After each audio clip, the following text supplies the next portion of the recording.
எங்கள் வீட்டில் டுடே சமையல் பார்த்தீங்கன்னா சாதம் காக்காக்கு பாதி சாதம் வச்சுட்டோம். எப்போவுமே சாப்பிடும்போது காக்காக்கு வந்து வச்சுருவோம். அடுத்தது பார்த்திங்கன்னா இன்றைக்கி மீன் குழம்பு தாங்க வச்சேன்.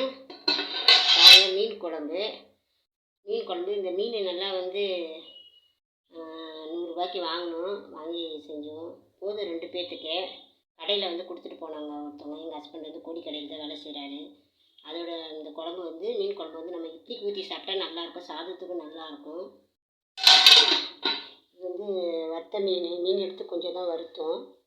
பாருங்கள், மீன் ரொம்ப டேஸ்டியான மீன், நல்லாயிருக்கும் சாப்பிட்டா. மீன் குழம்பு செய்கிறது அப்படின்னு வந்து நான் வந்து சொல்கிறேன். நீங்கள் யூடியூப் சேனலில் போய் பார்த்தீங்கன்னா அதில் இருக்கும், அதில் போட்டிருக்கேன். இந்த வீடியோ உங்களுக்கு பிடிச்சிருந்தா லைக் கொடுங்க, சப்ஸ்கிரைப் பண்ணுங்கள், மறக்காமல் ஷேர் பண்ணுங்கள். ஏதாவது டவுட் இருந்தால் சமையலை பற்றி மட்டும் கேளுங்க, சொல்கிறேன். வேறு எதுவும் தேவையில்லாத மெசேஜ்லாம் ஃபேஸ்புக்கில் வேணாம். ஓகே, பாய்.